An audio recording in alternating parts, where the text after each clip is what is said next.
بسم الله الرحمن الرحيم. السلام عليكم ورحمة الله وبركاته. பெருமதிப்பிற்கும் மரியாதைக்கும் உரிய எல்லாம் வல்ல அல்லாஹ்வின் நல்லடியார்களே, இந்த நிகழ்ச்சியில் நபிவழி மறந்தோரே நரகத்தை அஞ்சிடுவீர் எனும் தலைப்பு எனக்கு வழங்கப்பட்டிருக்கிறது. இஸ்லாமிய சமுதாயத்தில் கொள்கை அடிப்படையிலும் வழிபாட்டு அடிப்படையிலும் சித்தாந்த அடிப்படையிலும் பல்வேறு இயக்கங்களாக, அமைப்புகளாக, குழுக்களாக முஸ்லிம் சமுதாயம் இன்றைக்கு பிளவுபட்டு நிற்கிறது. ஆனால் அத்தனை அமைப்புகளுமே நாங்கள் நபி வழியில் தான் நடந்து கொண்டிருக்கிறோம், நரகத்திலிருந்து ஒரு மனிதன் பாதுகாப்பு பெறுவதற்கு நபி வழிதான் அவசியம், எனவே நபி வழியை மறந்திடக் கூடாது என்றுதான் அத்தனை பேருமே போதனை செய்து வருவதை பார்க்கிறோம். நபி வழி அவசியம், அதுதான் மறுமை வெற்றிக்கு பயனளிக்கும் என்பதிலே யாருக்கும் மாற்று கருத்து இருக்க முடியாது. ஏனென்றால்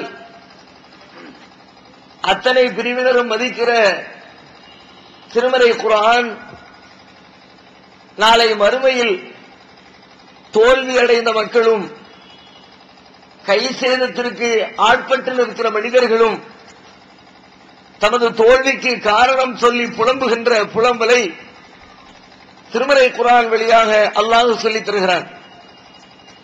வயௌம யஅல்லுல் ஸாலிமு அலா யதைஹி, அந்த நாளில் அநியாயக்காரர்கள் தமது கைகளை கடித்தவாறு சொல்லுவார்கள், யா லைத்தனி இத்தகல்து மார் ரசூலி சபீலா, நாம் நபி வழியை தேர்ந்தெடுத்திருக்க வேண்டுமே, நான் நபி வழியை கையில் எடுத்திருக்க வேண்டுமே, அந்த பாதையை தேர்வு செய்திருந்தால் இன்றைக்கு நான் இந்த தோல்வியை சந்தித்திருக்க மாட்டேனே என்ற கருத்துப்பட மறுமையில் பாவிகளும் அநீதம் செய்தோரும் புலம்பிக் கொண்டிருப்பார்கள் என திருமறை குர்ஆன் சொல்லி காட்டுகிறது.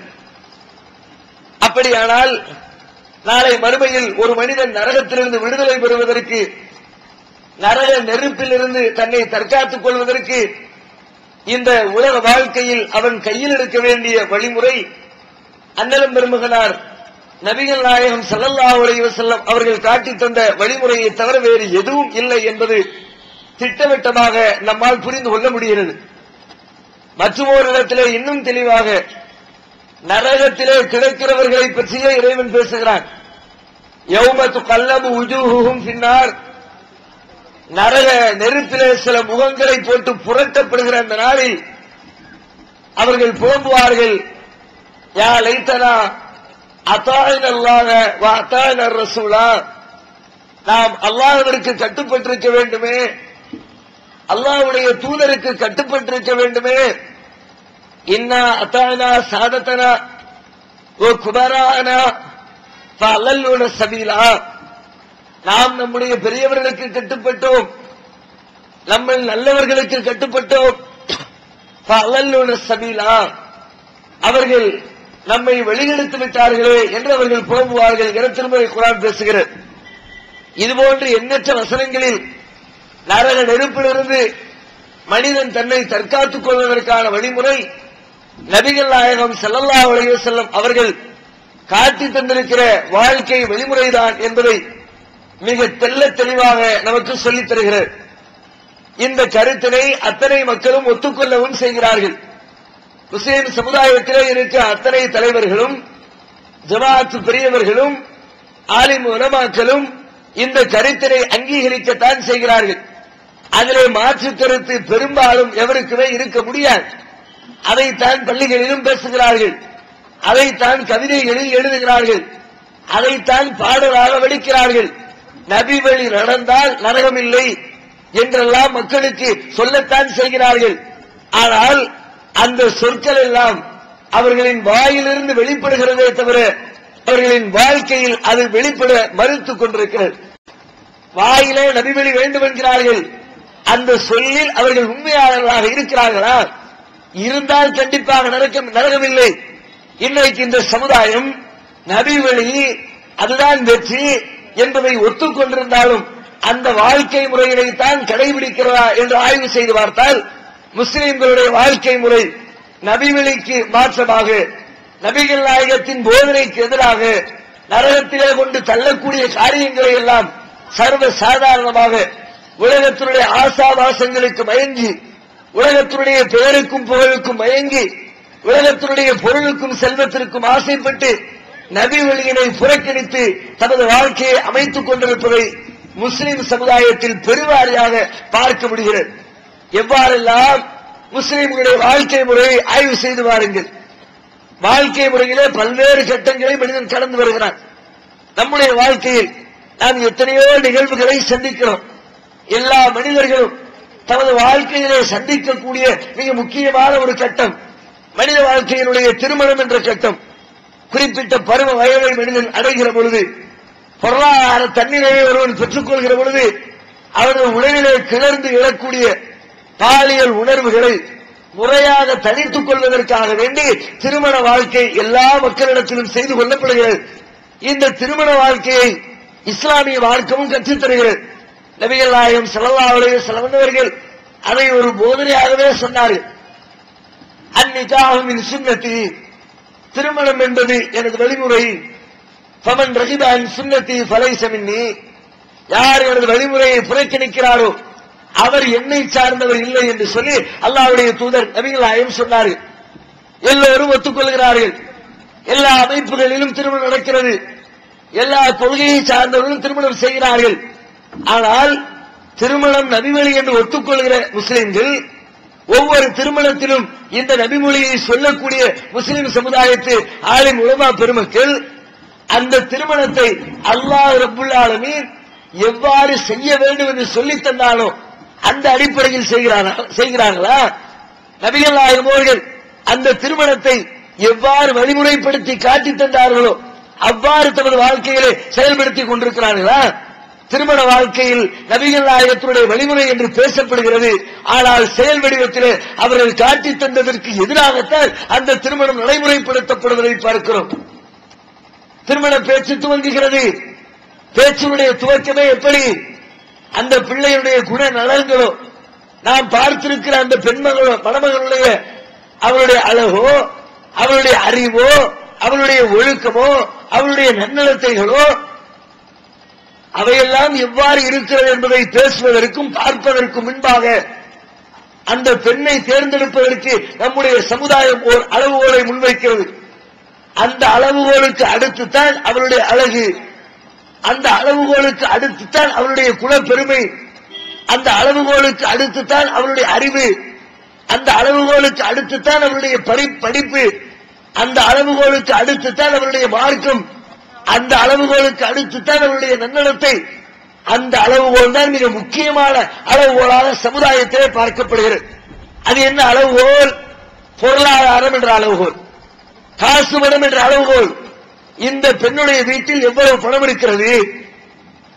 நிறைய தகப்பனார் சேர்த்து வச்சிருக்கிறாரா? கோடி கோடியா இருக்கிறா? லட்ச லட்சமா இருக்கிறா? வீட்டுக்கு ஒரே பிள்ளையா? எல்லா சொத்தும் நம்ம பிள்ளைக்கு வந்துருமா? பேசப்படுகிறதா இல்லையா? யாரும் இதை மறுக்க இயல்பான நம்முடைய சமுதாயத்தில் எவ்வளவு அவர்களுடைய பொருளாதார நிலை எப்படி இருக்கிறது என்பதை பார்த்துத்தான் பேச்சை துவங்குகிறார்கள். பொருளாதார பின்புலம் தெரியவில்லை என்று சொன்னால் ஓப்பனாக வாய் திறந்து கேட்க துவங்கி விடுகிறார்கள். எவ்வளவு தருவீர்கள்? நகையாக எவ்வளவு? பணமாக எவ்வளவு? காராக எவ்வளவு? சீர்சனத்தியாக எவ்வளவு? டிவி பிரிட்ஜ் எத்தனை? டூ வீலர் எத்தனை? வெளிநாட்டு விசா எப்படி? பாஸ்போர்ட் அப்ளை எப்படி? வியாபாரத்துக்கு முதலீடு எப்படி? அதையெல்லாம் தாண்டி எவ்வளவு பேருக்கு சோறு போடுவேன்.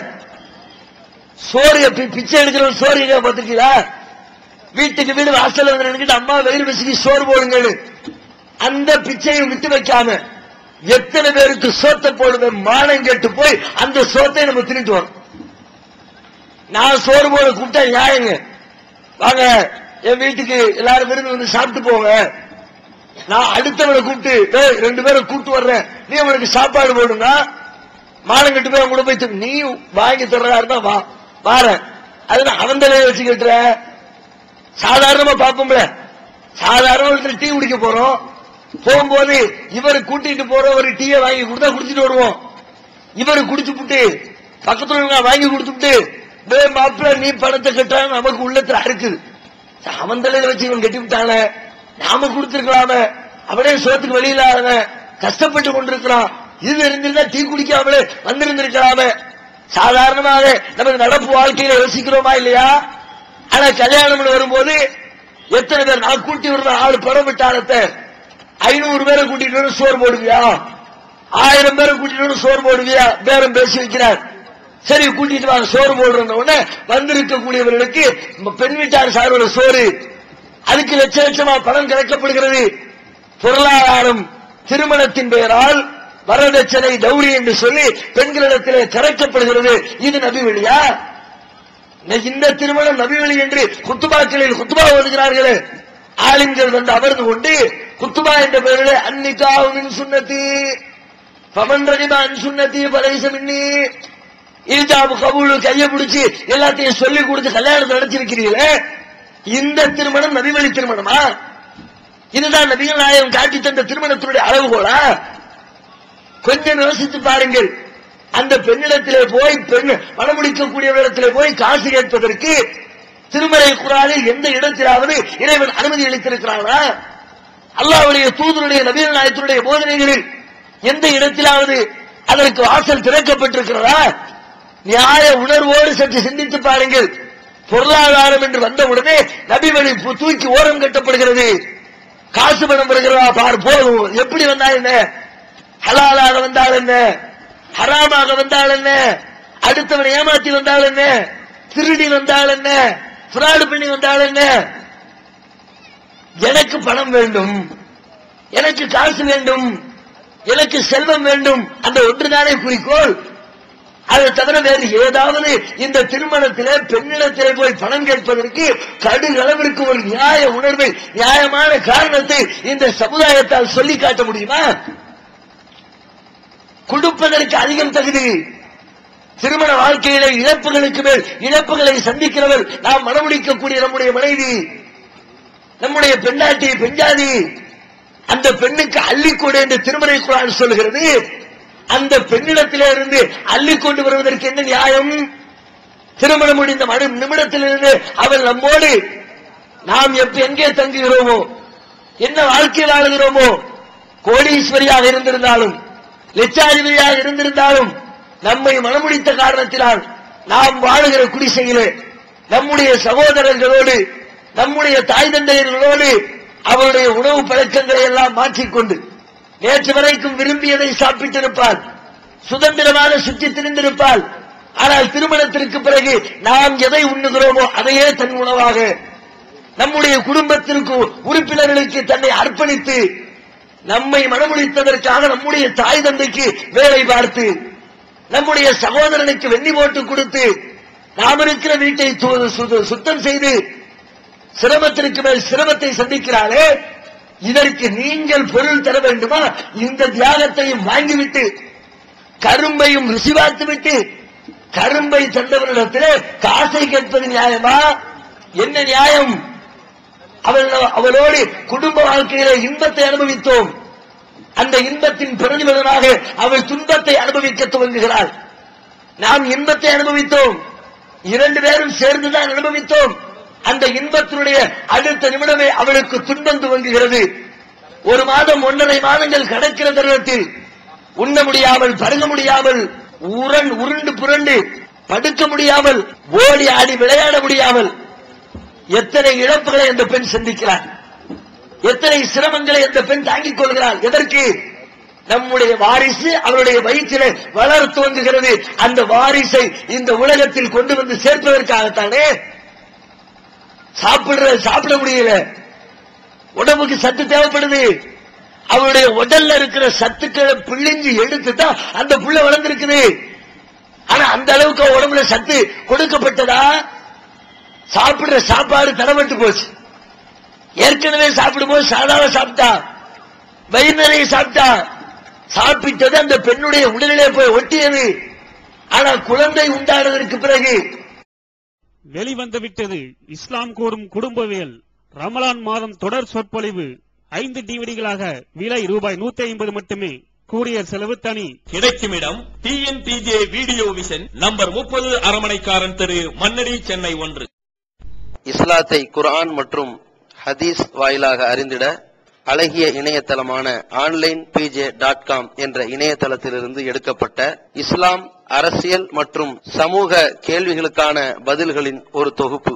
கொள்கை விளக்கம், தொழுகை, நோன்பு, ஜக்காத், ஹஜ், அரசியல் மற்றும் பொதுவான பதில்கள் உள்ளிட்ட சுமார் 300 கேள்விகளுக்கான பதில்கள் அடங்கிய இந்த புத்தகத்தின் விலை ரூபாய் 150 மட்டுமே. தமிழ்நாடு தௌஹீத் ஜமாத்தின் புதிய வெளியீடு, மாதம் ஒரு பிரசுரம், கட்டுரைகளின் தொகுப்பு, விலை ரூபாய் 120 மட்டும். கிடைக்கும் இடம் TNTJ வீடியோ விஷன், எண் 30, அரண்மனைக்காரன் தெரு, மண்ணடி, சென்னை 1.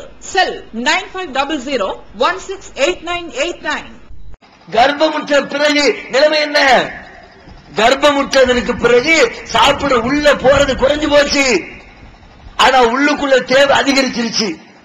அவள் உடலுக்கும் சத்து தேவை, அவளுடைய குழந்தை வளர்வதற்கும் சத்து தேவை. அப்படிப்பட்ட சிரமத்தினால்தான் மயக்கம் வருகிறது, தலை சுற்றல் ஏற்படுகிறது, கை கால்கள் வீங்குகிறது, மூச்சு இறைக்கிறது, தலை சுற்றல் மயக்கத்தினால் கிறங்கி விடக்கூடிய சூழல் ஏற்படுகிறது. இந்த தியாகத்திற்கு கொடுக்கிறது நியாயமா, எடுப்பது நியாயமா? யோசித்தோமா? சற்றாவது சிந்தித்து பார்த்தோமா? கொஞ்சம் கூட வெட்கம் இல்லாமல், கூச்சம் இல்லாமல், நியாயம் இல்லாமல், பகுத்தறிவு பூர்வமான சிந்தனை இல்லாமல் மனமுடிக்கிற பெண்ணிடத்திலே போய் பணம் கேட்கக்கூடியவர்கள் என்றைக்காவது யோசித்திருக்கிறோமா? அது எல்லாம் நமக்கு எதுக்கு யோசிச்சுக்கிட்டு? காசு வருதா, பணம் வருதா, அது போதும். அது எப்படி வந்தா என்ன, எப்படி கஷ்டப்பட்டு வந்தா என்ன, எவ்வளவு அநியாயம் நடந்தா என்ன, எனக்கு பொருள் வந்தால் போதும். அந்த ஒரு அளவுகோலை தவிர திருமணத்திலே பெண்ணிடத்திலே பணம் கேட்பதற்கு எந்த நியாயத்தை யாரும் சொல்ல முடியாது. அந்த குழந்தைய, வயிற்றில் இருக்கிற குழந்தைய உலகத்தில் கொண்டு வந்து கொடுக்கிறாள், கொடுக்கும் போது அவள் படுற அவஸ்தைக்கு ஈடாக எதையாவது என்னத்தை செய்யுங்க. நம்ம வாரிச உலகத்தில் தரும்போது அவள் படுகிற அந்த வேதனைக்கு ஈடாக என்னத்தை கொடுத்தாலும் தகும், எதை கொடுத்தாலும் ஈடு செய்ய முடியாது. அப்படிப்பட்ட வேதனையை அனுபவித்து உலகத்திலே நம்முடைய வாரிசை பெற்றுத் தருகிறாள். பெற்றவுடன் அதான பேரு. யார் பிள்ளை நீ? பாத்திமா பீவி பேரை காணோம், ஆயிஷா பீவி பேரை காணோம், ஹதீஜா பேகம் பேரை காணோம், அப்துல் காதர் மகன், அல்லா பிச்ச மகன், சரக்கத்துல்லா மகன். பள்ளிக்கூடத்துல போய் பிள்ளைய பேர் சேர்க்க போனா தானா பேரான்னு தான் கேட்கிறான். தகப்பனார் பேர் என்ன, தாயார் பேரை கேட்க காணும். ஏன் வாரிசு? ஆண் மக்களுடைய வாரிசு, நம்முடைய வாரிசை பெற்றுத்தரக்கூடிய அந்த தருணத்தில் இறுதி கட்டத்தில் அவள் படுகிற வேதனையுடைய அளவு வார்த்தைகளில் வர்ணித்து விட முடியுமா? எப்படிப்பட்ட துன்பத்தினுடைய உச்சகட்டம். மருத்துவர்கள் சொல்றாங்க, மனுஷனுடைய உடம்பு வேதனை வலியில துடிக்கிறவன், அழுகுறவன், கல்லு தட்டிருச்சு ரத்தம் வருது வலிக்குதுங்கிறவன், கம்ப கொண்டு ஓங்கி அடிச்சவன அழுகிறவன், அந்த வலியை அளக்கிறார்கள் ஒரு கருவியை கொண்டு. ஒன்னு அளக்கிறதுக்கு ஒரு கருவி இருக்குது. பருப்பு அளக்கிறதுக்கு கிலோகிராம் படியில தூக்கி போட்டு நிற்பாங்க. துணியை அளக்கிறதுக்கு மீட்டர் வச்சு அளப்பாங்க. பாலை அளக்கிறதுக்கு லிட்டர் வச்சு அளப்பாங்க. ஒண்ணுக்கு ஒரு அளவுகோல். காற்று அளக்கிறதுக்கு, வேகத்தை அளக்கிறதுக்கு பல விதமான அளவுகோலை இன்றைக்கு அறிவியல் உலகம் கண்டுபிடித்திருக்கிறது. அந்த அளவுகோல்ல ஒரு அளவுகோல் மனிதனுடைய உடம்புல வர்ற அந்த வேதனை இருக்கிற வலிக்குதுங்கிறான, அந்த வலி லேசா அடிச்சா அதை அளவு சொல்லுவான். அந்த வலியினுடைய அளவு, அதுக்கு அளவுகோலுக்கு பேரு டால் ஒரு அளவுகோல். கிலோமீட்டர் மாதிரி, கிலோகிராம் மாதிரி, லிட்டர் மாதிரி வலியை அளக்கிற மிஷினுக்கு பேர் என்ன? அளவுகோலுக்கு டால். அந்த டாலை வச்சு அளக்கிறா. உன் உடம்புல வேதனை கொடுத்தா 10 டால் உன் உடம்பு தாங்கும், 20 தாங்கும், 40 தாங்கும், 60 தாங்கும். 60 தாண்டுச்சுன்னா, 60க்கு மேல டால் அளவு போச்சுன்னா இன்னும் ஒன்னால தாங்க முடியாது. அடுத்து மரணம் தான், சாவுதான். அடுத்து உசுர் இருக்காது. அதுக்கு மேல மனுஷ உடம்பு தாங்காது, செத்து போறாம வைப்போம். 60 டாலர் தாண்டி மனித உடலில் வேதனை கொடுக்கப்பட்டால் தாங்காமல் செத்து போவான். இது உலகத்துல அறிவியல் சொல்ற உண்மை. ஆனால் ஒரு பெண் தன்னுடைய குழந்தையை பெற்றெடுக்கிற பொழுது அவளது உடம்பிலே ஏற்படக்கூடிய டால் அளவு என்ன தெரியுமா? 60 தாண்டி 70 தொட்டு இந்த வாரிசை உலகத்திற்கு தருகிறார். நினைச்சு, அதனாலதான் பல பேரு உடம்புல சக்தி இல்லாம பிரசவ நேரத்தில் மரணம் சம்பவிப்பது பார்க்கிறோமே. குழந்தையை பெற்றெடுக்கிற நேரத்தில் இறந்து போனான்னு கேட்கிறவைய அந்த உடம்பு தாங்கல. 60 தாண்டிடுச்சு வேதனை, 70 தொற்றுச்சு, உசிர விட்டுட்டு போயிட்டா. 70 டாலர் தாங்கி உலகத்துல நம்ம வாரிசை பெற்று தந்த அந்த பொம்பளைக்கு காசு கொடுப்பது நியாயமா, எடுப்பது நியாயமா? எது நபி வழி? எது இஸ்லாம்? எது திருக்குரான் காட்டிய வழி? கொடு என்று சொல்வது கொடுத்து பண்ண முடியும். பெற்றெடுத்த பிறகும் அவப்படுற அவஸ்தை கொஞ்சம் நெஞ்சம் இல்லப்பா. பெற்ற பிறகு ஆரம்பத்தில் வயிற்றுக்குள்ள 10 மாசம் உனக்கு, வெளியே வந்த பிறகு 10 மாசம் எனக்கு பங்கு போட்டுக்கிறோமா? வளர்ப்பது அத்தனை கஷ்டம். புள்ள தூங்குது, இவளும் தூங்குறா, நைட்டு 10 மணிக்கு படுக்கிறா. நம்முடைய மனைவியும் அருகிலே படுத்திருக்கிறான், நாமளும் படுத்திருக்கிறோம். தொட்டில புள்ள படுத்திருக்குது. வேலைக்கு போயிட்டு வந்து படுத்த நாம காலையில் 6 மணி 7 மணி 8 மணிக்கு ஜனாசா மாதிரி எந்திக்கிறோம். அது வரைக்கும் மையத்தா தூங்குறோம். அவளகள் என்ன புள்ளைய பெத்தெடுக்கிற வரைக்கும் அப்படிதான் அவளும் இருந்தா. பக்கத்துல பெரிய சத்தம் கேட்கிற ஜெனரேட்டரு, இது மாதிரி ஜெனரேட்டர் ஓடினாலும் சரி, பெரிய டிராக்டர் கொண்டு ஓட்டினாலும் சரி, அவன் சாட்டு குறைந்த விட்டு தூங்கிக்கிட்டு இருந்தவன் புள்ள பெத்த பிறகு 10 மணிக்கு படுக்கிறா. பிள்ளையனுடைய அழுகை, கீச்சு குரல், பிள்ளை எப்படி அழுவும்? டமாறு வெடிபட்ட மாதிரி அழுவும். லேசா சத்தம், காதிலே சில நேரத்தில் விழாது, அப்படி சத்தம். புள்ள அழுவுது, பதறி எந்திருக்கிறா. 10 மணிக்கு படுத்தா 11 மணிக்கு அழுவுது. புள்ள அழுவுது, ஏன்னு தெரியலையே. எந்திரிச்சு பார்த்தா ஒண்ணுக்கு போயிட்டு அழுவுது. உடனே எந்திரிச்சு 11 மணிக்கு எந்திரிச்சு கழுவி விட்டு பவுடர் போட்டு தொட்டில மாத்தி இறக்கி விட்டு திரும்ப பிள்ளைய போட்டுட்டு படுக்கிறான். படுத்து 1 மணி நேரம் கழியில திரும்ப அழுவேன், திரும்ப முழிக்கிறா. 1 மணிக்கு முழிக்கிறா, என்னாச்சு தெரியல, என் பிள்ளைக்கு எறும்பு கடிச்சிருச்சு, அழுவுது. திரும்ப எறும்பு தட்டி விட்டு படுக்கிறா. திரும்ப கொஞ்ச நேரம் திரும்ப அழுவுது. எதுக்கு அழுவுதுன்னு தெரியல. வைத்த வெளிச்சு அழுவுது, கனவு கண்டுட்டு அழுவுது, தூக்கம் வராம அழுவுது, பசியில அழுவுது, எறும்பு கடிச்சு அழுவுது, ஒண்ணுக்கு இருந்துட்டு அழுவுது. 10 தடவை அழுவுது, 10 தடவை முழிக்கிறா. காலை வரைக்கும் விழித்து விழித்து விழித்து அரை தூக்கத்திலே அவரது பிள்ளைக்கு பாலூட்டி இவ்வளவு செய்யறால. ஒருவேளை சில நேரத்தில் என்ன பண்ணுவோம்னா, பகல்ல அதிகமா வேலை செஞ்சு டயர்டுல அவ தூங்கிட்டு இருப்பா மனைவி, நமக்கு முழிப்பு வந்துடும் புள்ள அழுவ சத்தம் கேட்டு. நாம முழிச்சுட்டா கூட சரி, டெய்லி கண்விழிச்சு பாக்கலாம், இன்னைக்கு ஒரு நாள் தானே புள்ள அழுவுது, நம்மளே என்ன பார்ப்போம். பக்கத்துல பால் புட்டியில பால் இருக்குது, எடுத்து பாலை கொடுப்போம். அதை லேசா தோல்ல போட்டுட்டு காத்தோட்டமா வெளியில கொஞ்சம் நாந்திட்டு வந்து புள்ளைய படுக்க வைப்போம் நினைக்கிறோமா?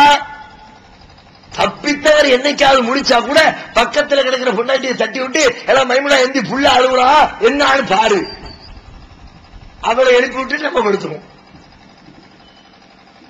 தூக்கத்தை எல்லாம் இழக்கிறாள நம்ம வாரிசை வளர்க்கறதுக்கு தானே. அவளுக்கு மட்டும்தான் பிள்ளையா, நமக்கு பிள்ளை இல்லையா? இன்னும் சொன்னா அந்த சமுதாயம் நமக்கு தான் பிள்ளைன்னு சொல்லுது, அவ பிள்ளையா ஒத்துக்கல. அப்படிப்பட்ட ஒரு தியாக செம்மலுக்கு நீ அதுக்கு கணக்கு போடு. உன் பிள்ளைய வளர்க்கணும். ஊர் உலகத்துல எத்தனை பேர் பாரு, பிள்ளை பிரசவ நேரத்தில் பிள்ளைய பெற்று கொடுத்துட்டு மனைவி போய் சேர்ந்துடுறா. பிள்ளைய வளர்க்கறதுக்கு அந்த புருஷங்காரம் படுற கஷ்டம் எவ்வளவு? வளர்க்கறதுக்கு ஆயா தேடுறான். மாசம் 2000 3000 கணக்கு போடு. 2 வயசு 3 வயசு 5 வயசு வரைக்கும் பிள்ளைய வளர்த்து ஆளாக்குறதுக்கு மாசத்துக்கு 2000 ரூபாய் கணக்கு போட்டு 5 வருஷம் 10 வருஷம் என்ன ஆச்சு? நீ கொடுக்கணுமா அவர்கிட்ட இருந்து வாங்கணுமா? பிள்ளைய வளர்க்கறதுக்கு கணக்கு போடு. அவளுடைய ஆடையை சுத்தம் பண்ணி தர்றா, அதுக்கு நீ ஒரு கணக்கு போடு. உன் வீட்டை பெருக்கி கூட்டுறா, அதுக்கு ஒரு கணக்கு போடு. உனக்கு ஒரு நோயின்னு சொன்னா நைட்டு பூரா முடிச்சு மருத்துவம் பார்க்கிறா, அதுக்கு ஒரு கணக்கு போடு. ஒரு நாள் ஆஸ்பத்திரியில அட்மிட் பண்ணி நர்சம்மா வந்து ஒரு ஊசியை போட்டுட்டு போயிருப்பாங்க. ஆஸ்பத்திரியில இருந்து வரும்பொழுது பில்லுல சேர்த்திருப்பா நர்ஸ் கணக்கு, மருத்துவ தாதிக்காக செலவு ரூபாய் 500 பில்ல கட்டிட்டோம். ஒரு நைட்ல 10 நிமிஷம் நர்சமா வந்து பார்த்து 2 மாத்திரையை கொடுத்து ஒரு ஊசியை போட்டுட்டு படுத்துக்கிட்டு போனா வெளியில வரும்போது 500 பில்லு. ஆஸ்பத்திரியினுடைய கெப்பாசிட்டி தகுந்த மாதிரி 1000 பில்லு, 300 பில்லு, 200 ரூபாய் பில்லு. எத்தனை நாள் உனக்காக நீ முடிச்சா பில்லு போடுங்க. போட்டா லட்ச லட்சமா கொடுத்தாலும் முடியாது. வரதட்சணை இந்த சமுதாயத்தில் கொஞ்சம் கூட நியாயம் இல்லாமல் மற்ற எல்லா சமுதாயத்தை விட நாம தான் வெக்கி தலை குனியணும். மற்றவங்கள்ட்ட இருந்து நமக்குள்ள வந்துச்சு. இன்னைக்கு எல்லாத்தையும் தாண்டி ஹையஸ்ட் நம்ம தான் போயிட்டு இருக்கோம். நம்ம கிட்ட எவனும் வர முடியாது. மற்ற சமுதாயத்தில் 10,000, 15,000, 35,000, 50,000, நம்மகிட்ட எவ்வளவு? ஆளுக்கு தகுந்த மாதிரி 1.5, 2.25, 5 லட்சம், 50 பவுன் நகை, 100 பவுன் நகை. அதையெல்லாம் தாண்டி இன்னைக்கு 1 கோடி, 1.5 கோடி, 2 கோடியை தொட்டு நிக்கி. 1 கிலோ தங்கம் கொடுக்கலாம் இவன் கேட்கிறான். எந்த சமுதாயம் இப்படி இல்லைங்களே. இதுதான் நபி வழியா? நபி வழியை பேசக்கூடிய உலமா பெருமக்களை பார்த்து நான் கேட்கிறேன். அன்னைக்காக மின் சுன்னத்தின்னு கல்யாணத்தில் போய் உட்கார்ந்து துவா ஓதுறீங்களே, ஹதீஸ் சொல்றீங்களே, இந்த திருமணம் நபி வழி திருமணமா? நபிகள் நாயகம் காட்டி தந்த போதனையின் அடிப்படையில் இந்த திருமண வாழ்க்கை பந்தம் நிவர்த்தி செய்யப்படுகிறதா, செய்து வைக்கப்படுகிறதா? யோசிச்சீங்களா? என்னைக்காவது இந்த அநியாயத்திற்கு எதிராக, இத்தனை பெரிய அக்கிரமத்திற்கு எதிராக, அல்லாஹ் கொடு என்று சொல்லக்கூடிய பெண்ணிடத்தில் வாங்கக்கூடிய இந்த கொடுமைக்கு எதிராக உங்களுடைய ஜும்மா மேடைகளில் உரை நிகழ்த்தி மக்களை விழிப்படைய செய்திருப்பீர்களா? இதற்கு எதிராக தீர்மானம் போட்டீர்களா? எது எதுக்கலாமோ தீர்மானம், எது எதுக்கலாமோ பஞ்சாயத்து, எதற்கெல்லாமோ ஆலோசனை கூட்டம், எதற்கெல்லாமோ பதிலளிப்பு கூட்டம். எதுக்கு பதிலளிப்பு கூட்டம்? நம்ம இப்படி போட்டு போனா அடுத்த வாரம் அடுத்த ஒரு மேடை போட்டு பதில் சொல்லுவோம். என்ன பதில் சொல்ல போறீங்க? இது நபி வழி திருமணம் சொல்ல போறீங்களா? அதெல்லாம் கரெக்ட் தானே சொல்ல போறீங்களா? என்ன சொல்வீங்க? சம்பந்தம் இல்லாத காரியத்திற்கு விளக்கம் அளித்துக் கொண்டிருக்கிற நீங்கள் சமுதாயத்தில் ஏற்பட்டிருக்கிற இத்தனை பெரிய பிரச்சனைக்கு என்ன விளக்கம் சொன்னீர்கள்? என்ன மக்களுக்கு போதித்தீர்கள்? இது குறித்து எப்படி எச்சரிக்கை செய்தீர்கள்? நபி வழியை புறக்கணிச்சிருக்கோம்பா, நபி வழியை மறந்து செயல்பட்டா நாம நரகத்துக்கு தான் போகணும். ஆகையினால இந்த கல்யாணத்துக்கு நாங்கள் வரமாட்டோம். ஜமாத் உலமா கூடி தீர்மானம் இயற்றியதா? இயற்றி இருந்தால் நாங்கள் நபி வழி என்று நீங்கள் ஜும்மா மேல பேசுறத நம்புறோம், கரெக்ட் ஒத்துக்கிறோம். சரியான ஆட்கள் நபி வழிதான் நரகத்துக்கு போகாம இருக்கிறதுக்கு ஒரு வழினாங்க. திருமணத்தில் அப்படி கரெக்டா நின்னாங்க, ஏத்துக்கிறோம். செஞ்சீங்களா? ஜமாத்து தலைவர்கள் செய்தார்களா? மற்ற எந்த சமுதாயத்துக்கும் கிடைக்காத ஒரு பெரிய பாக்கியம் நம்ம சமுதாயத்துக்கு. வெள்ளிக்கிழமை ஜும்மா மேல ஒரு 1000 பேரை கூட்டி வச்சு ஒரு கருத்து, ஒரு செய்தியை உலகத்துக்கு சொல்லணும்னா 10,000 ரூபாய் செலவு பண்ண வேண்டியது இருக்கு. மைக் செட்டை கூப்பிடு, அவருக்கு 2000, டூப் லைட்டை கட்டி அதுக்கு ஒரு 1500, போஸ்டர் அடி அதுக்கு ஒரு 2000, போலீஸ் பெர்மிஷன் கேளு, அது சில ஊர்ல சில இடத்துல 4 நாள் 7 நாள் இழுத்தடி, அதுல 1008 கண்டிஷன்.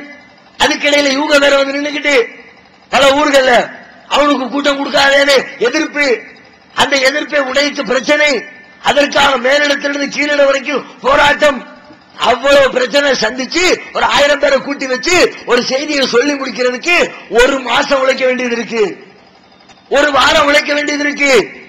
ஆனா அந்த 1000 பேரு உங்க மஹல்லாவுல உங்க பள்ளிவாசல்ல ஒவ்வொரு வார வெள்ளிக்கிழமையும் என்னத்தையாவது சொல்லுறான்னு ஒரு போஸ்டர் இல்ல, ஒரு விளம்பரம் இல்ல, ஒரு துண்டு பிரசுரம் இல்ல, ஒரு மைக் செட் செலவு இல்ல, ஒரு டியூப்லைட் தேவையில்லை, ஒரு போலீஸ் பெர்மிஷன் இல்ல, வந்து உட்கார்ந்து எதையாவது சொல்லு கேட்கிறாங்க. அரை மணி நேரம் என்னத்தையாவது சொன்னீங்களா? அவன் கேட்கிற மாதிரி சொன்னீங்களா? ஏதாவது சொல்லுவாருன்னு கேட்கலாம், உட்கார்ந்து பார்க்கலாம். இப்போது விற்பனையில் இஸ்லாம் கூறும் பொருளியல் சகோதரர் பிஜே அவர்கள் உரையாற்றிய பொருளாதாரம் சம்பந்தமான 27 மணி நேர தொடர் சொற்பொழிவு. என்ன வியாபாரம் செய்யலாம், பங்குச் சந்தையில் ஈடுபடலாமா, இன்சூரன்ஸ் செய்யலாமா, MLM வியாபாரத்தில் ஈடுபடலாமா, குத்தகை, பங்கு வணிகம் மற்றும் வியாபாரம் தொடர்பான அனைத்து சந்தேகங்களுக்கும் குர்ஆன் ஹதீஸ் அடிப்படையில் தெளிவான விளக்கங்கள் 3 டிவிடிகளாக விலை ரூபாய் 75 மட்டுமே. கிடைக்கும் இடம் TNTJ வீடியோ விஷன், நம்பர் 30, அரண்மனைக்காரன் தெரு, மண்ணடி, சென்னை 1. இப்போது புத்தம் புது வடிவில் பல சிறப்பம்சங்களுடன் onlinepj.com மற்றும் tntj.net இணையதளங்கள். அவர் ஒண்ணு சொல்ற மாதிரி தெரியல.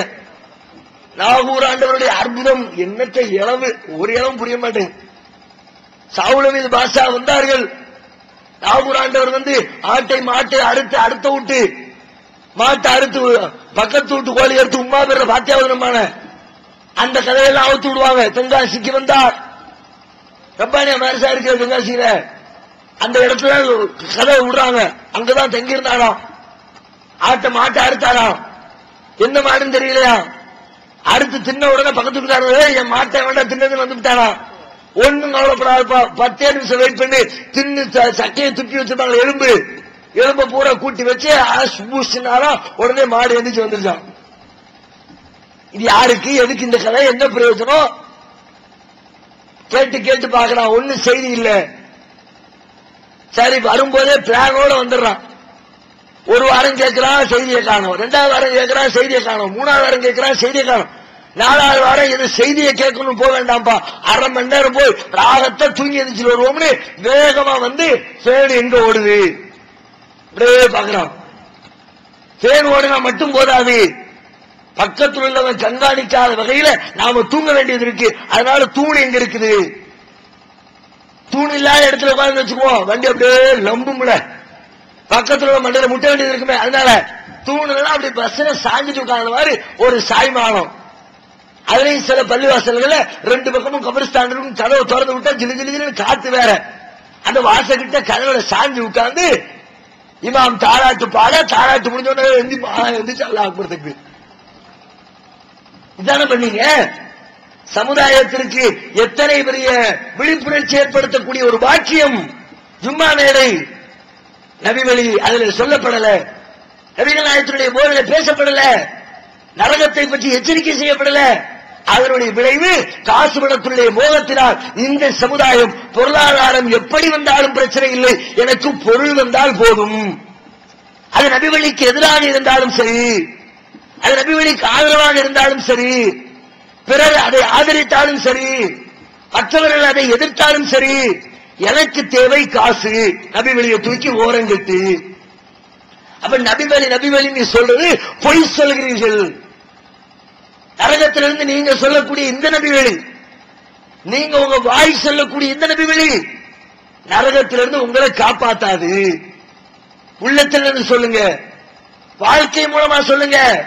வாழ்க்கையினுடைய ஒவ்வொரு கட்டத்திலையும் நடத்த வேண்டிய காரியங்களை நபிகள் நாயகம் காட்டி தந்த மாதிரி சொல்லுங்க. அப்பதான் அந்த நபி வழிதான் உங்களை நரகத்திலிருந்து பாதுகாக்கும், நரகத்திலிருந்து உங்களுக்கு விடுதலையை பெற்று தரும். இதை சொன்னா இதற்கு எதிராக எதிர்ப்பு குரல்கள், இதற்கு எதிராக கண்டன குரல்கள், இவர்களை வளரவிடக்கூடாது. பல்வேறு திட்டம் தீட்டப்படுகிறது. அதுக்காக எப்படி குர்ஆன் ஹதீஸிலிருந்து பல்வேறு ஆதாரங்களை எடுத்து வச்சு நமக்கு எதிராக அவர்களுடைய அந்த மேன்மையை தக்க வைத்துக் கொள்வதற்காக நபிவழியை பின்பற்றோம்னு சொல்லி அந்த நபிவழிக்கு விட நாங்களும் நபிவழிதான்.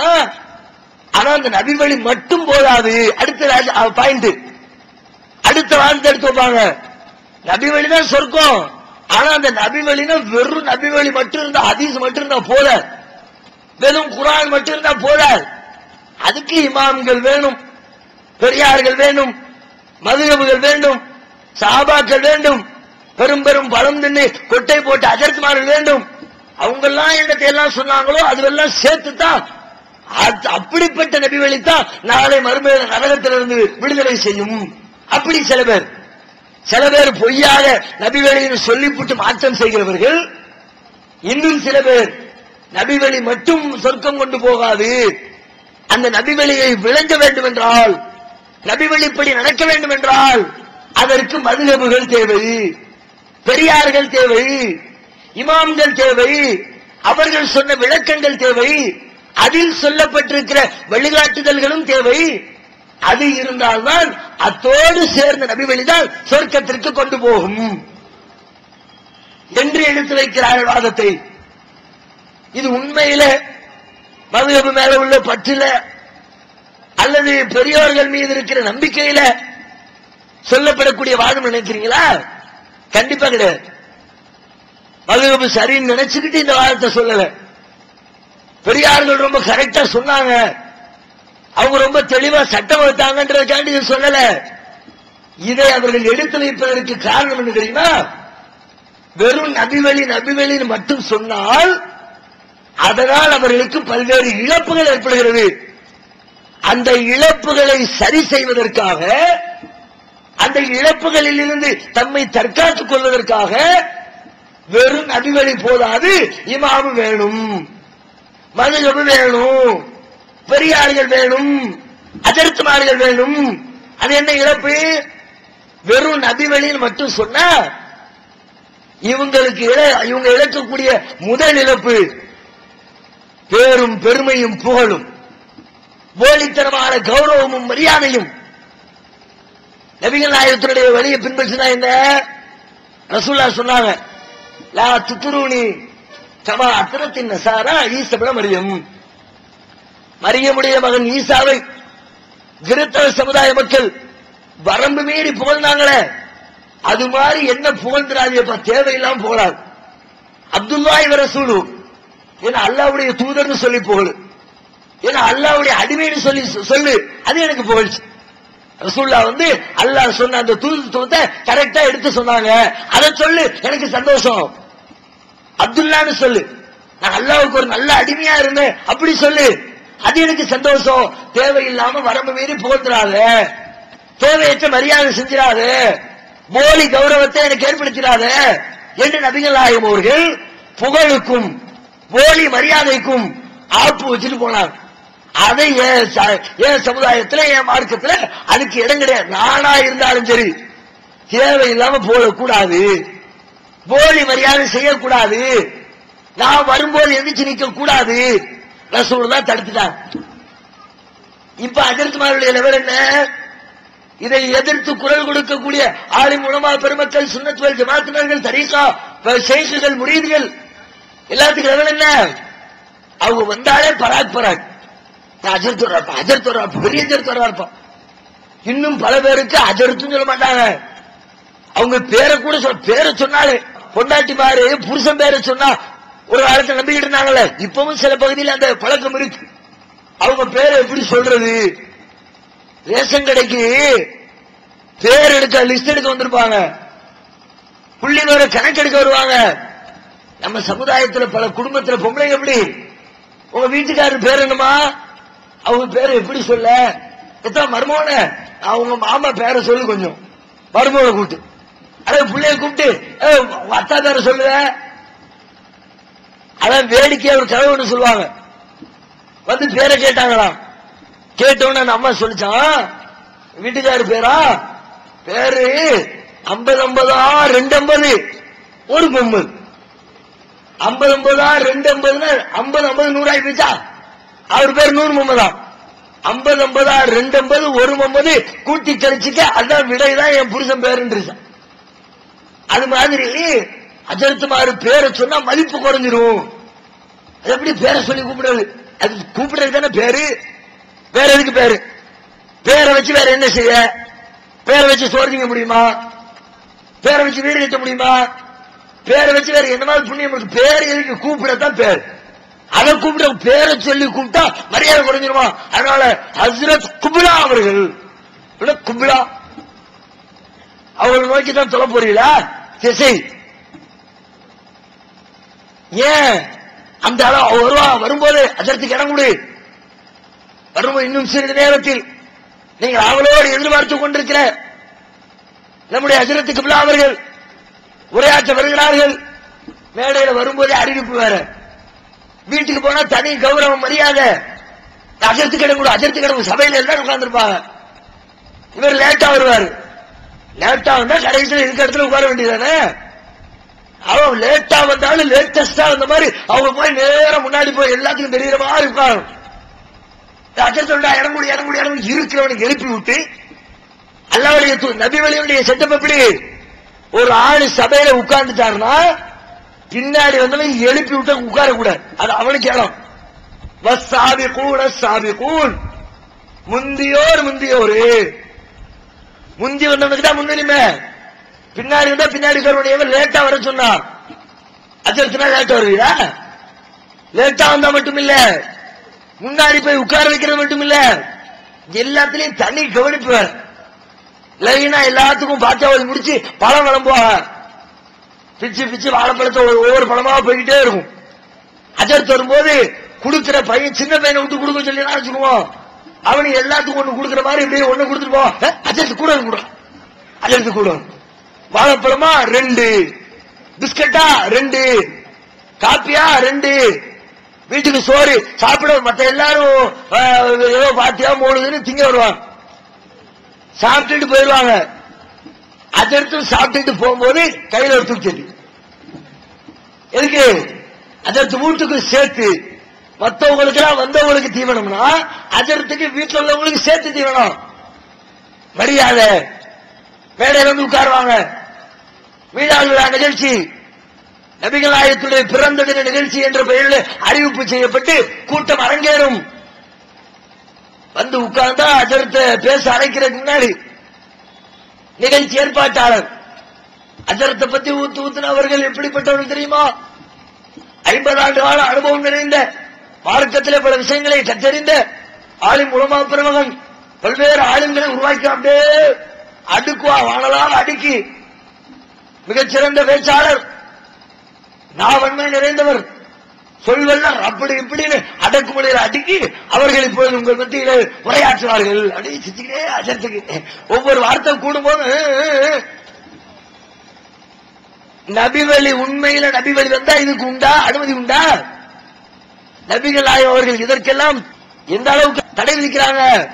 நபிகள் நாயகத்தை அறியாமையினால் அந்த சமுதாயம் புகழ்ந்து விட்டால் கூட கூட்டு கண்டிப்பாக என்ன ஓவர போடுற என்ன விவரம் தெரியாது உனக்கு? நபிகள் நாயகத்தினுடைய மகன் இப்ராஹிம் மரணித்த தருணம் மக்கள் பேசுகிறார்கள், சூரிய கிரகணம் ஏற்பட்டிருக்குப்பா, ரசூலுல்லாஹ்வுடைய பிள்ளை இறந்துட்டாரு, அதுக்கு தான். ரசூலுல்லாஹ் கேட்டுட்டு அப்படியே இருக்கல, வந்து என்ன தேவையில்லாம பேச்சு? இந்த ஷம்ஸல் கமர் ஆயத்தான், சூரியனும் சந்திரனும் அல்லாஹ்வுடைய அத்தாட்சிகள், யாருடைய பிறப்புக்கும் யாருடைய இறப்புக்கும் அவை கிரகணம் பிடிப்பதில்லை. அல்லாஹ்வுடைய கட்டளையின்படி அவைகள் சுற்றி சுழந்து கொண்டிருக்கின்ற, தேவையில்லாம எதுக்கு எனக்கு பில்டப் கொடுக்கிற? எதுக்கு இந்த தேவை? கல்யாண வீட்டுக்கு போறாங்க, சின்ன பிள்ளைங்க பாட்டு படிச்சுக்கிட்டு இருக்கிறாங்க. ரசூலுல்லாஹ் வந்த உடனே பாட்டு ஸ்டைல் மாறு. வரும்போது புகழ் பாடுவாங்கல்ல, வரும்போது பாராட்டி பேசுவாங்கல்ல, வருக வருக வருக, அது மாதிரி ரசூலுல்லாஹ் வரவேற்கிற விதமாக ஃபீனா நபியுன் யாலமு மா ஃபீ கதின், நம்மிடத்திலே ஒரு தூதர் இருக்கிறார், நாளை நடப்பதை எல்லாம் அறிகிற ஆற்றல் படைத்தவர். இப்படிப்பட்ட ஆளு தெரியுமா ரசூலுல்லாஹ்ங்கறாங்க. பிள்ளைங்க, சின்ன பிள்ளைங்க அப்படியான்னு கேட்டு ரசூலுல்லாஹ் சிரிச்சிட்டு போகல. பிள்ளைங்களை ஊட்டி நிப்பாட்டுங்க, முதல்ல படிச்சதை படிங்க. யாரு சொன்னா நாளைக்கு நடக்கிறது எனக்கு தெரியுமா? உங்களுக்கு யாருமா சொன்னா? அல்லாஹ் தவிர யாருக்கும் தெரியாது. ஏற்கனவே படிச்ச பாட்டை படி, இந்த பாட்டை படிக்காத. நபி வழி வந்தா இந்த போலி வார்த்தைகளுக்கு கௌரவத்திற்கு எந்த அளவுக்கு கௌரவம்னா, 60 வயசு பெரியாரா இருப்பாரு, 35 வயசு சாயிபு. இந்த சின்ன வயசுல இருக்கிறவருக்கு கொடை, பெரியவர் கொடை பிடிச்சிட்டு போவார். நடக்கா இல்லையா? இல்லன்னு மறுக்க முடியுமா? பெரியவர் சின்னவருக்கு அவ்வளவு கொடை பிடிச்சு போற அளவுக்கு நபிகள் நாயகம் அவர்கள் கொடை பிடிச்சிட்டு போறத பாக்குறாங்க. வெயில போய்கிட்டே இருந்தாங்க, திடீர்னு பார்த்தா வெயில காணோம். பார்த்தா கொடை துணியை பிடிச்சு பிடிச்ச ரசூலுல்லாஹ் போறாங்கன்னு ரசூலுல்லாஹ் அதை கண்டிக்கிறாங்க. யாரு பிடிக்கல? இங்க எப்படி? இவர் சின்ன வயசா இருப்பாரு, பெரிய மனுஷன் ஒருத்தர், அந்த ஆளு கொடையை பிடிச்சிட்டு போவாரு, இவர் கையை கட்டிட்டு சாய்பு அப்படியே பந்தா சீனை கொடுத்து நடக்கிறது. இந்த சீனுக்கு எல்லாம் வேட்டு வைக்கப்படும் நபி வழி வந்தால். நபிகள் நாயகத்துடைய போதனை கடைபிடிக்கப்பட்டால் டிஎன்டிஜே வீடியோ விஷன், டிஎன்டிஜேவின் மார்க்க விளக்க குறுந்தகடுகள் PJ Samsulluha, MI Sulaiman, MS Sulaiman, Althafi மற்றும் மார்க்க அறிஞர்களின் உரைகள் அடங்கிய சீடிகள் வெறும் ரூபாய் 20 மட்டுமே. கடந்த ரமலானில் சகோதரர் பிஜே அவர்கள் ஆற்றிய இஸ்லாம் கூறும் பொருளியல் தொடர் சொற்பொழிவு கிட்டத்தட்ட 27 மணி நேர நிகழ்ச்சி 3 டிவிடிகளில் விலை ரூபாய் 75 மட்டுமே. மொத்த விற்பனையாளர்களுக்கு கழிவுகள் உண்டு. கிடைக்கும் இடம் டிஎன்டிஜே வீடியோ விஷன், நம்பர் 30, அரண்மனைக்காரன் தெரு, மண்ணடி, சென்னை 1. வெளிவந்துவிட்டது தவறான வாதங்களும் தக்க பதில்களும். சகோதரர் பிஜே அவர்கள் உரையாற்றிய ரமலான் மாத தொடர் சொற்பொழிவு. மறைவான ஞானம் அல்லாஹ்வை தவிர வேறு யாருக்கும் உண்டா? சத்தியம் எது, அசத்தியம் எது? இறந்தவர்களால் செவியேற்க முடியுமா? நபிமார்களுக்கு இறைவன் வழங்கியது என்று வேறு ஏதும் மறைவான ஞானங்கள் உண்டா? தர்கா, தரீகா வழிபாடுகள் சரியா? மனிதன் கடவுளாகி விட முடியுமா? தவறான கொள்கையில் இருப்பவர்களின் வாதங்களுக்கு குர்ஆன் ஹதீஸ் அடிப்படையில் அடுக்கடுக்கான தெளிவான சான்றுகளுடன் தக்க பதில்கள் 5 டிவிடிக்களாக விலை ரூபாய் 150 மட்டுமே. கிடைக்கும் இடம் டிஎன்டிஜே வீடியோ விஷன், நம்பர் 30, அரண்மனைக்காரன் தெரு, மண்ணடி, சென்னை 1. செல் 9500168989. அதனால தான் இந்த பிரச்சார கூட்டங்கள் எல்லாம் எதிர்க்கப்படுது. தௌஹீத் பிரச்சார கூட்டத்தை ஏன் எதிர்க்கிறாங்க? இவங்க வந்தா நபி வழிம்பா, நபி வழியில் வந்துச்சா இந்த மரியாதை, கௌரவம், பாராட்டுரைகள், மீனாள் விழாவை அஜர்த்த புகழ்றது, அஜர்த்த புகழ்ந்தவன அஜர்த்த வந்து நின்றுகிட்டு நிகழ்ச்சி ஏற்பாட்டாளர் பார்த்து நிகழ்ச்சியை நடத்தக்கூடிய காவண்ணா ஆனா மீரா சாஹிப் அவர்கள் பல்வேறு சிரமங்களுக்கு மத்தியில இந்த கூட்டத்தை சீரோடும் சிறப்போடும் நடத்தி கொண்டிருக்கிறார்கள். மிகப்பெரிய செல்வந்தர், இறை இல்ல கொடைவல்லல், கொடுத்து கொடுத்த சிவந்த கரங்களுக்கு சொந்தக்காரர் யாரு? அஜர்த்து பிட்ட ஓட்டுறது நிகழ்ச்சி நடத்துறவர்கள். எதுக்கு? நிகழ்ச்சிக்கு வந்துட்டு போன அஜர்த்துக்கு 2500 கவர் வெட்டணும்ல. இந்த வருஷம் 2500 ஓகே, வருஷம் இந்த 2500 தக்க வைக்கணும்னா நிகழ்ச்சி நடத்துறவன நாம முதல்ல தக்க வைக்கணும். அவர் 2 பிட்ட போட்டு கூல் பண்ணோம்னா அடுத்த வருஷம் அவர் நம்மளை கூப்பிட்டு அடுத்த 2500 3500 பில்லு எகுரும். நல்லா ஜருத்துப்பா, அவரையே கூப்பிட்டுருவோம்பா. போன வருஷம் வந்தார்ல, போடுன்னு போட்டார்ல, போடு ரம்பத்தை போட்டு தீர்த்திருப்பார். கூட்டத்தில் அப்படிதான் ஒருத்தவன் அஜர்த்து பேசிட்டே இருந்திருக்காரு. பார்த்தா கூட்டமெல்லாம் நேரம் ஆக கலந்து போயிடுச்சு. ஒரே ஒரு ஆள் உட்கார்ந்து தேம்பி எழுதான். அதற்குனா சந்தோஷம். அம்மா நமக்கும் இப்படி பேச தெரியுமா? ஒருத்தர் அளவைக்கிற அளவுக்கு என்னன்னு கேட்டணும். என்ன மேட்டரு அவன் உள்ளத்தை டச் பண்ணிச்சுக்கிறத கேட்டணும்னு. தம்பி வாப்பா, நீ இவ்வளவு தூரம் தேம்பி அழுகுறா, என்னடா என் பேச்சுற? அப்படி என்ன உன் உள்ளத்தை பாதிச்சது? அது ஒண்ணு இல்லைங்க அஜர்த்து, நீங்க பேச அந்த உங்க தாடி இருக்க குஞ்சு தாடி மேலும் கீழம் போயிட்டு வந்துச்ச. நான் ஒரு ஆடு வச்சுட வளர்த்தாஜர்த்து, அந்த ஆட்டுக்கும் இதே தாடி, அது திங்கும் போது அங்கிட்டும் இங்கிட்டும் ஆடுமே. அந்த ஆடு ரயில அடிபட்டு செத்து போச்சு அஜர்த்து. அது நீங்க பேச ஆட்டோட நினைவு வந்து எனக்கு அழுக தாங்க முடியல அஜர்த்துனா. அஜர்த்து நம்ம கேட்காம போயிருந்தா நிலவரம் என்னன்னு தெரிஞ்சிருக்காரு. இந்த போடு போட்டவரை போன வருஷம் நிகழ்ச்சி நடத்துறவர் சொல்லுவாரு, அவரையே கூப்பிட்டுருவோம்பா, என்னமா பேசினாரு, பொழந்து கட்டி விட்டாருலன்னு. எதுக்கு? அவர் வச்ச அந்த ஐஸுக்கு இவர் கொடுக்கிற வெகுமதி, போலி மரியாதை, தேவையற்ற கௌரவம், கண்ணியம். ஆரம்பத்தில் அப்படித்தான் இருந்தோம். அதுவும் இந்த ஏகத்துவத்துக்கு வர்றதுக்கு முன்னாடி எங்க என்னுடைய சொந்த அனுபவத்தை சொல்றதா இருந்தா, பக்கத்துல தடிக்கு விழுந்தா தென்காசி ரப்பானி மாஸ்டர் படிச்சேன். எங்க ஊர்லயே முதல் அஜர்த்து நான் தான், ஃபர்ஸ்ட் ஆலிம்சா. அதுக்கப்புறம் வேற இன்னும் ஒரே ஒரு ஆளு, மொத்தமே 2 பேர் தான் முதல் ஆலிம்சா. ஊருக்குன்னா சந்தோஷம் தாங்க முடியல. நம்ம ஊருக்கு ஒரு ஆலிம்சா வந்துட்டாரியா. இன்னும் ஆன்மீகத்துல அப்படியே ஊரு கொடி கட்டி பறக்க போகுது, நம்ம கஷ்டமெல்லாம் தீர போகுது அப்படிங்கிற மாதிரி பில்டப் கொடுத்து அஜர்த்த வரவேற்கணும். பஸ் ஸ்டாண்ட்ல விட்டு இறங்கினதான் தோஷம், நேரம் கூட்டிட்டு போய் பள்ளியாசல உட்கார வச்சு ஆலிம் அவர்கள் வந்திருக்கிறார்கள். நமக்கு கிடைத்திருக்கிற மிகப்பெரிய பாக்கியம். பேசுறாங்க, பக்கத்து ஊர்ல இருக்கிற கிராமத்து ஆலிம் சாரை எல்லாம் கூட்டிட்டு வந்து ஜமாத்து நிர்வாகமே ஏற்பாடு பண்ணுது பள்ளியாசல. எங்க ஊர் பள்ளிவாசல் ஊரு ஊரா வலிப்பு அஜர்த்து நடக்கும். ஓடிக்கிட்டு இருக்க வரைக்கும் 10 வயசுல அத்தா கொண்டு மாரசால தண்ணி தொழிச்சு விட்டு என்ன 12 வயசு 13 வயசுல குர்ஆன் மனப்பாடம் பண்ணி ஊர் ஊரா போய் ரமலானுக்கு காசுக்கு தொலை வைக்க ஆரம்பிச்சாச்சு. அந்த வரிசையில கடைசியாக ஹையஸ்ட் ரேட் பேசி எங்க அஜர்த்து அனுப்பி விட்டு உங்க ஊருக்கு தான் என்ன 2002 ரமலான்ல இங்க இருக்கிற பிலால் பள்ளிவாசல் பிலால் மஸ்ஜித் இருக்க அங்க ஒரு வருஷம் ஒரு மாசம் நல்ல ரேட்டுக்கு ஹை ரேட்டு தான் அதற்கு நல்ல தொலைப்பாங்க அப்படின்னு பேசி அனுப்பி விட்டார். 10 சின்ன வயசுல போனதுனால ஒரு 12 வயசு பிள்ளை தொலை வச்சா இப்படி நல்லா இருக்கும். நல்லா இல்லாட்டி கூட அந்த வயசு நல்லா இருக்கிற மாதிரி காட்டும்.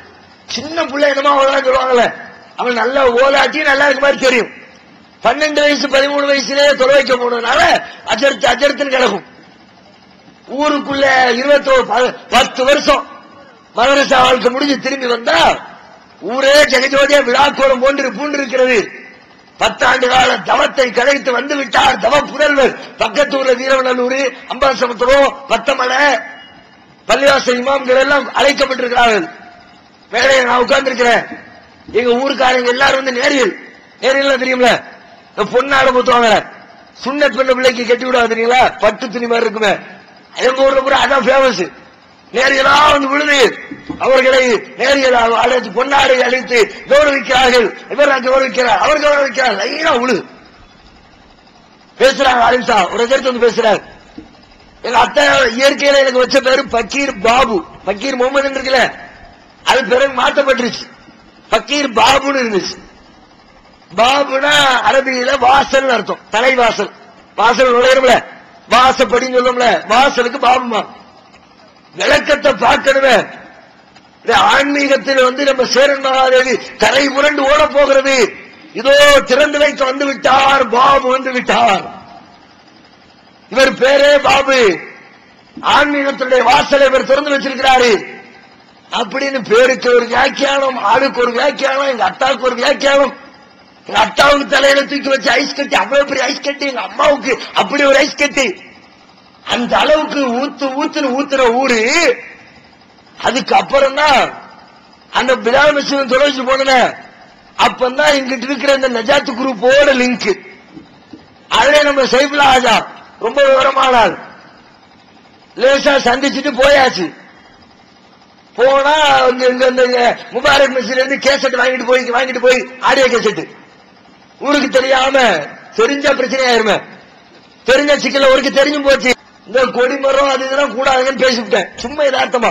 ரொம்ப பெரிய அறிவினாலும் இல்ல பிரச்சனையா போச்சு. ஏதோ நஜாத்காரனை கூட்டு வந்துட்டிய அவன் தருவா கூட அப்படி இப்படிங்கிறான். நிர்வாகத்தில் சொன்னாங்க என்னப்பா ரொம்ப பிரச்சனையா இருக்குதா எல்லாரும் உன்னை வீட்டுக்கு பேக் பண்ணி அனுப்ப சொல்றாங்களே. அடையங்க நீங்க வேற பேசக்கூடாதுன்னு சொல்லுங்க முடிஞ்சு போச்சு. அதுக்காக இந்த பார்சல் பண்ற வேலை தான் இருக்கக்கூடாது. அப்பதான் வந்து கூப்பிடுறாங்க. நான் சொல்லல அண்ணன் வந்து கூப்பிடுறாரு. உள்ளுக்குள்ள பிரச்சனைன்னு தெரிஞ்ச உடனே தலைவர் அப்ப மாநில தலைவர் தலைவர் சந்திக்கணுங்கிறாங்க. வந்து சந்திக்கிறோம். யாரு அவங்க மாநில தலைவர் சந்திச்சிருவோம் பாத்துருவோமே. பார்த்துட்டு பயப்படாதீங்க ஆறு சொல்றா தைரியமா பேசுங்க. அப்ப உள்ளுக்குள்ள எனக்கு சிரிப்பா வந்துச்சு. போங்கடா சும்மா கிளப்பி விட்டுருவேன். 15,000 பேசி வந்திருக்கிறோம். உங்க காசுக்கு வேட்டு வைக்க வந்திருக்கியா? சரி சரி சரி சரி தலையாட்டி போய் வெளியில வந்தா ஓடுது முன்னறிவிப்புகள்னு. முபாரக் பள்ளியில இந்த ஓருக்கு பிறகு ரமலான்ல டிவியை தூக்கி வச்சு கேசட் போடுறது வழக்கம். இப்ப இருக்கா என்னன்னு தெரியல. இப்ப போடுறீங்களா? இப்ப இல்ல. அப்ப ரமலான்ல போட்டு இருந்தீங்க. முன்னறிவிப்புகள் ஓடுது. பார்த்தா என்னடா சொல்றாரு ஹதீஸ்ங்கிறார் குர்ஆன்ல நிறைய வசனத்தை எடுத்து போடுறாரு. சரியாத்தானே இருக்குது. நமக்கு ஒரு மேலும் சொல்லி தரல. இந்த நேரம் நமக்கு தெரியாம போச்ச. அப்படியே கேட்கிற ஈர்ப்பு. ரமலான் முடிஞ்சு ஊருக்கு போயாச்சு. உள்ளம் தடுமாற்றத்தில் இருக்குது. எதை தேர்ந்தெடுக்கிறது? முன்னாடி வந்து நிக்குது ஊர்க்காரன் போட்ட நேரியது. முன்னாடி வந்து நிக்குது அது பக்கத்துல அஜர்த்து பேசுற பாபுக்கு விளக்கம். ஊர்ல தெருவுல போவேன் அஜர்த்துக்கு வர்றாரு அங்கிட்டு நிக்கிறவன் கையில அவுத்து விட்டுட்டு அங்க அஜர்த்தும்பா. 40 வயசு பெரியவர் 20 வயசுல நான் போவேன் வயசு அவுத்து விட்டு மரியாதை செய்வாரு. எல்லாம் கண்ணுக்கு முன்னாடி வருது. அப்பப்ப போனை போட்டு சும்மா அப்படி தொடர்பு விட்டுறக்கூடாது காடி சைஃபுல்லா போனை போட்டுக்கிட்டே இருப்பாரு. கடைசியில் அல்லாஹ் உள்ளத்துல மாற்றத்தை கொடுத்தா இதுதான் சத்தியம் உணர வச்சா காசு பணம் போகுது பரவாயில்ல. அங்க போன காசு இருக்க வழி இல்ல, போகுது அப்படின்னு முடிவெடுத்து அல்லாஹ் மேல தவக்கலை வச்சு காலை வச்சு தௌஹீதுக்குள்ள என்ட்ராயி தௌஹீது சிந்தனை தௌஹீது பேச்சு, இதுதான் சரி, நபி வழி தான் கரெக்ட் பேச ஆரம்பிக்கிறோம். ஊரு லெவல் மாறுது. நேத்தைக்கு இந்த பக்கம் வரும்போது அந்த பக்கம் வேஷ்டி அவுத்து விட்டவரு வேஷ்டி அவுத்து விட்டு கீழே சாதாரணமா நிக்கிறாரு, அவரை கிராஸ் பண்ணி போற சீர்திருத்தவாதியம்ல லஜாத்துக்காரன் புறம் போடுறான். இதற்குத்தான் அஞ்சு. அவர்கள் இதை எதிர்ப்பதற்கு, மதுகபை தூக்கி பிடிப்பதற்கு, முன்னோர்களை ஆதரிப்பதற்கு காரணம் மதுகபு பற்றல்ல, இமாம்களின் பற்றல்ல, முன்னோர்களின் மீது கொண்டிருக்கிற மதிப்பு மரியாதை இல்ல. இந்த நபி வழி மாத்திரம் வந்தால் நம்முடைய கௌரவத்திற்கு அடி வைக்கப்படும், நம்முடைய மரியாதைக்கு வேட்டு வைக்கப்படும், நம்முடைய வருமானத்திற்கு முடிவு கட்டப்படும். வருமானம் இல்லாம போய் வந்துகிட்டு இருக்கு, வருமானம் மொத்தமா மௌலூதுல, சத்தத்துல, பாத்தியாவுல, அதைத்தான் மதரசாலையும் சொல்லிக் கொடுக்குறாங்க. அதனாலதான் வெளியில வந்து அதையே அதிர்த்து சொல்லிக்கிட்டு இருக்கிறாரு. அதை நீங்க நினைக்கிறீர்கள் மதரசாக்களில் 10 வருடம் படிச்ச நாடு, 10 வருஷத்துல கணக்கு போட்டு பாருங்க, மார்க்கத்தை படிக்க போறோம், இஸ்லாத்தை 10 வருஷம் இஸ்லாம் படிச்சிருந்தா எவ்வளவு படிச்சிருக்கலாம்? இஸ்லாத்துடைய அடிப்படை குர்ஆன் தானே, ஹதீஸ் ரெண்டாவது வைங்க, நிறைய இருக்கு.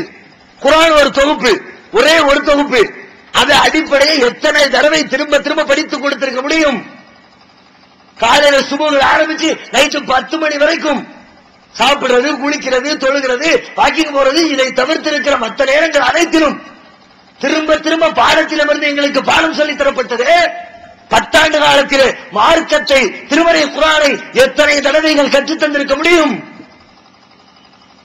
100 தடவை சொல்லிருக்க முடியுமா? 50 தடவை, 10 தடவை, ஒரு தடவை கூட முழுமையாக பொய் இல்ல, மிகை இல்ல, தலை இல்ல, கற்பனை இல்ல, கூட போய் இன்னைக்கு காலையில கூட போயிட்டு வந்திருக்கிறேன். அப்பானியால போய் தலையை காட்டிட்டு லெவல் எப்படி இருக்குன்னு பார்த்துட்டு வந்திருக்கிறேன். வந்து நிரூபிக்க தயார். மற்ற மதரசாக்களும் இப்படித்தான் இருக்கிறது. ஒரே ஒரு தடவை கூட அல் ஹம்து சூராவில் துவங்கி குல்லவுல் பிரப்பின்னாஸ் வரைக்கும் திருமறை குர்ஆனை முற்று முழுக்காக பொருளோடு விளக்கி எங்களுக்கு சொல்லித் தரப்படவில்லை. 10 வருஷத்துல, 4 வருஷத்துல சொல்லலாம். இலக்கணத்துக்கு டைம் ஒதுக்க வேண்டியது இருக்குது, ஃபிக்ஹுக்கு டைம் ஒதுக்க வேண்டியது இருக்குது, அதனால ஹதீஸுக்கு டைம் ஒதுக்க வேண்டியது இருக்குது. குர்ஆனுக்கு அவ்வளவு ஒதுக்க முடியல, 4 வருஷம் சொல்லுங்க நியாயம். 10 வருஷத்துல ஒரு தடவையாவது சொல்லிக் கொடுக்க முடியுமா இல்லையா? சொல்லித் தரல. சரி, 30 ஜுஸ்வத்தான் சொல்லித் தரல, ஒரு 15 சொல்லப்படல, ஒரு 10 சொல்லித் தரப்படல, ஒரு 5 சொல்லித் தரப்படல, ஒரு 2 சொல்லித் தரப்படல, ஒரு 1வது சொன்னார்களா? தமிழ்நாடு தௌஹீத் ஜமாஅத்தின் ஆதரவற்றோர் இல்லம் இறைவனுக்கு செய்ய வேண்டிய கடமைகளுக்கு அடுத்தபடியாக பெற்றோரை பேணுவது பற்றி இஸ்லாம் அதிகமாக வலியுறுத்துகிறது. பெற்றோரை பேணாதவர்கள் மறுமையில் வெற்றி பெற முடியாது என்று இஸ்லாம் அறிவுறுத்துகிறது. ஆயினும் இஸ்லாத்தின் இந்த கட்டளையை சில முஸ்லிம்கள் அலட்சியம் செய்து பெற்றோரை வீட்டை விட்டு விரட்டுகின்றனர், பெற்றோரை பிச்சைக்காரர்களாக மாற்றுகின்றனர். இந்த அவல நிலைக்கு பரிகாரம் காணும் வகையில் முதியோர் ஆதரவு இல்லத்தை தமிழ்நாடு தௌஹீத் ஜமாஅத் நடத்துகிறது. தாயன்புடன் உணவு, உடை, மருத்துவம் உள்ளிட்ட 24 மணி நேரமும் செவிலியருடன் கூடிய பராமரிப்பு மற்றும் தனி ஆம்புலன்ஸ் வசதி, இவை அனைத்தும் முற்றிலும் இலவசமாக செய்து தரப்படுகிறது. அனாதைகளை அரவணைப்பவரும் நானும் சொர்க்கத்தில் இணைந்திருப்போம் என்ற நபிகள் நாயகம் ஸல்லல்லாஹு அலைஹி வஸல்லம் அவர்களின் அமுத மொழியை ஏற்று அனாதைகளை அரவணைக்கும் இல்லமும் தமிழ்நாடு தௌஹீத் ஜமாஅத் நடத்தி வருகிறது. இப்பணியை தொடர்ந்து செய்திட உங்கள் நன்கொடைகளையும் ஜகாத்தையும் தாராளமாக வாரி வழங்குமாறு கேட்டுக்கொள்கிறோம். உங்களது நன்கொடைகளை டிடியாகவோ, செக்காகவோ, மணி ஆர்டராகவோ அனுப்பலாம். டிடி அனுப்புபவர்கள் தமிழ்நாடு தௌஹீத் ஜமாத் வங்கி கணக்கு எண் 7882748227 இந்தியன் வங்கி மண்ணடி கிளை என்ற பெயரில் எடுத்து அனுப்ப வேண்டிய முகவரி தமிழ்நாடு தௌஹீத் ஜமாத் மாநில தலைமையகம் 30 அரண்மனைக்காரன் தெரு மண்ணடி சென்னை 1. போன் 044252152226. Allah